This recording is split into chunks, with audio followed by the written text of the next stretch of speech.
Welcome everyone. We are going to do another playable hand today. That's in the third section of the My Poker Game Journal, which I created.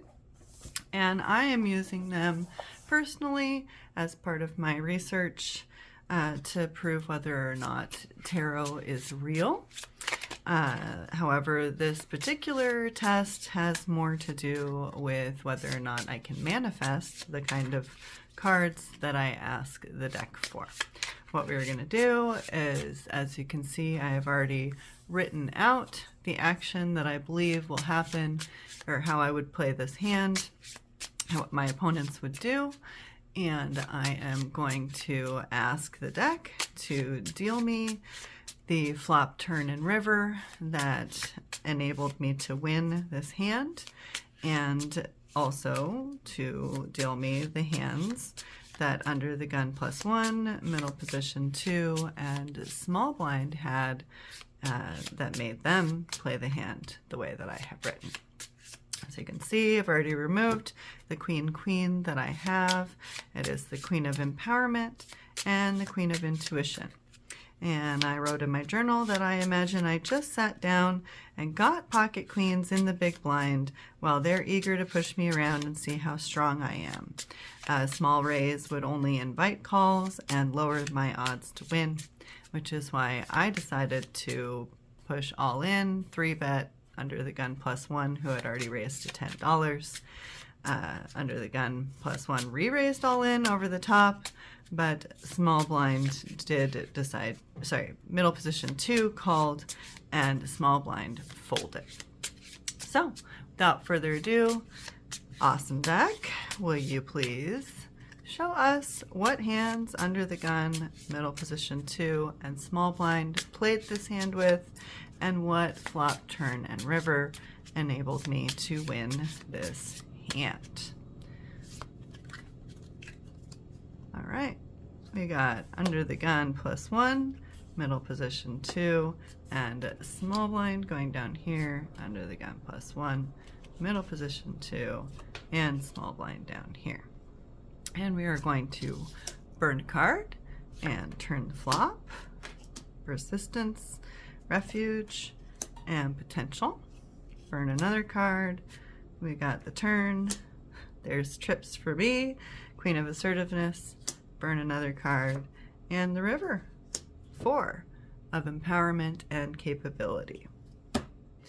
Okay, let's see if I can fit all of this on the screen here. I would like to fix this up for you a little bit. I will probably pause in a minute to reframe. Maybe we have done it. Here we go. Okay, so let's see what cards my opponents had. All right, middle position, under the gun +1, who raised pre-flop in early position, should have a pretty good hand. Let's see how we did.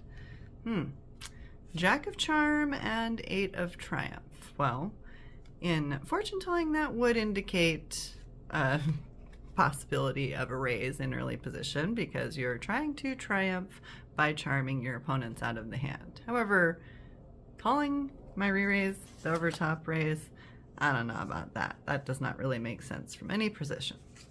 So, middle position 2, who also played all the way to the river, has Ace of Initiative and 3 of Harsh Truth. Yeah, definitely pretty harsh truth since he flopped the aces, probably got all excited, and, well, I got another queen and outdrew him. So, sorry. And so what did small blind call the first raise with but fold to pre-flop? 9-6. Well, I mean, they were in the small blind. Some people would call with that. I think most people would be rise and fold to that 3-bet as they did with 9-6. Okay, let me reframe, pause for a minute, and I'll be right back with some more thoughts. Okay, I have taken a second here to relay out these cards so you can see them a little better, and made a few notes so we're ready to discuss. And I want to start for a second by first I want to start by apologizing if there's weird noises in the background. There is a bee in the house that my cat is chasing. It's the third one in like 30 minutes. I caught the last two and put them back outside. Maybe it's the same one. I don't know, but it's back in the house again, and I got to get this done. So I am done catching bees and hoping that my cat does not catch this one. So first I want to talk for a second here about these cards. Trying to get them in the frame, which the small blind first called the $10 raise with and then folded to my all-in bet, which was raised again with a larger all-in. These cards are 9 of clubs, 6 of hearts. Progress is the main word that I use for the 9 of clubs, and panic. But don't panic is what I like to say about the 6 of hearts. And so to me, this is a perfect hand to have been dealt for the way that I wrote the small blind, because this person might have, for no special reason, because they did have $225 in their stack, which is not that bad for 1-3. They may have been feeling that they really needed to make progress, and this was the hand to do it because they're in the small blind, and so therefore they shouldn't panic and should go ahead and stay in the hand. But this hand could mean that, but it could also mean that you need to just be content with what you have at the moment and not afraid that you can't make up for this later. And, you know, don't get too bullheaded about playing this hand, which is what the person did on second take when they folded to the 2 all-in bets. So, continuing on, as you can see, I did manage to deal myself the winning hand with the cards as they came out. I did manifest that, and you may think that's not that big of a deal. However, the pocket queens versus 2 other hands only have a 59% chance to win, which means there's a 41% chance that we would have dealt out cards that did not make this hand the winner. But we did. So check 1 for this week's scientific tally of whether or not I was able to manifest the winning hand. The second half of this is whether or not all of the cards made sense as to how everything was bet. That one hasn't worked out quite as well for me, but this week I believe it did. So I had empowerment and intuition. You may think it's a no-brainer to go all in with pocket queens, but you know, sometimes you might want to take it a little easy with pocket queens, and you're going to have to, you know, use wisdom to decide when that is. I will admit, I think it's rare. This is one of the best hands to play, and you might as well take a chance with it most of the time. However, virtue is its own reward, and all the world loves a lover. What does that mean? Well, it means you could get too caught up in these cards' ability to win. That sometimes the fact that they are powerful is literally the only reward. They still might not prevail. They might be a little more seductive than they're going to hold out for. That's what all the world loves a lover means. It's very attractive. Everybody loves this hand. Looks great to play. But sometimes you just need to be happy that you got pocket queens, which is only going to happen a small percentage of the time. Any pocket pair is only going to come a small percentage of the time. But with all of that blabbering intact, which I hope was helpful, I tend to blab a little bit here and there. Enjoy or don't, that's your choice. Subscribe or don't, that is your choice. But if you love blabbing, please press the like button. I appreciate you. Anyhow, I only had 150 in this scenario. I do personally sometimes short buy or mid buy, as you might call that, if it was a $100 to $300 buy-in. And so this makes a lot of sense for how I would play. If I only had 150, somebody already raised to 10 with 350 behind. I mean, they're already ahead of the maximum stack that you can buy in, and 2 other people call. I'm going to do everything I can to get everyone out of that hand because I want to maximize my odds that I can win. Although I do play more intuitively, I'm not a moron when it comes to the math either, and I'm going to try and maximize my odds to win. And your odds are going to be lower the more people are in the hand. So everybody had more chips than me. Naturally, I'm going to go all in with my 150. So let's move on to this guy who was the first raiser. We have the Jack of Hearts, Charming, Charm, and 8 of Diamonds, Triumph.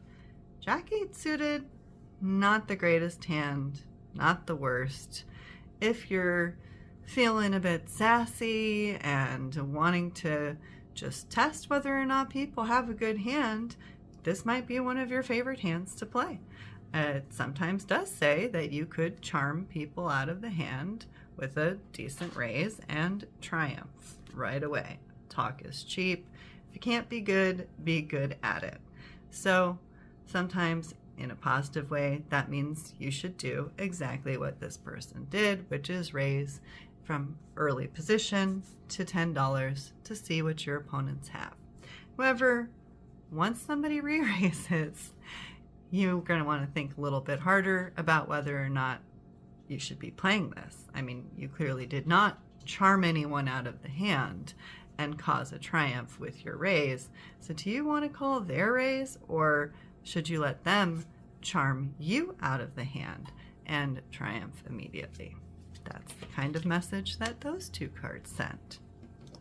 So then we move on to middle position 2, who called the raise. The first raise of $10 he called. I went all in after small blind called. Another re-raise, he calls, I call. I was already all in. Excuse me for that horrible description. Anyhow, laughing at myself, moving on. I'll get better at this eventually.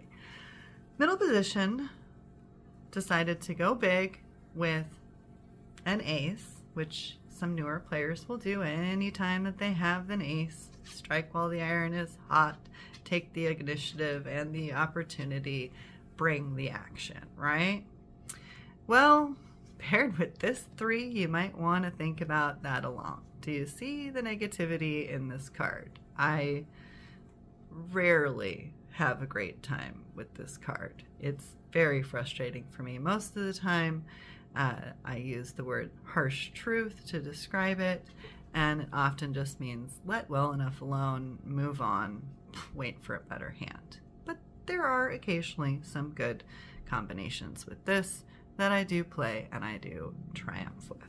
But personally, with everybody else already in the action, having already taken the initiative, not being the one that took the initiative and had the possibility of being the harsh truth, I would think it's smarter to fold this hand.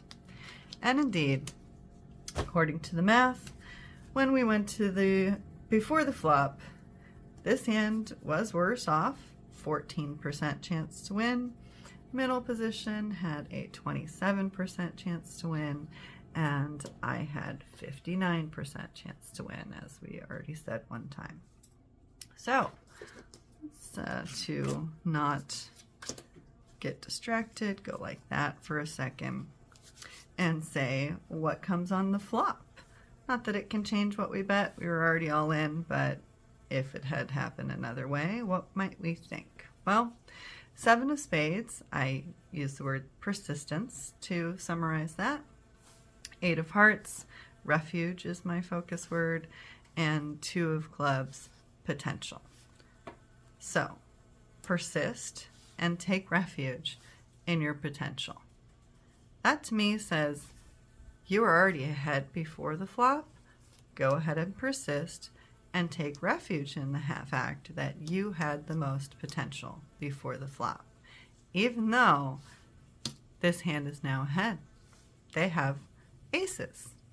However, as we said before, they did not take the initiative and be the harsh truth.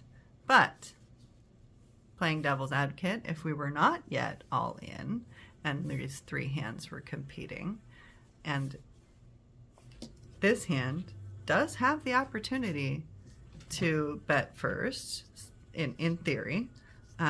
Say I checked because I wanted to slow play my queens against this ace, and under the gun checked, middle position is last to act here. They might at this point have the chance to take the initiative and be the harsh truth about, the fact that they are now ahead of my pocket queens.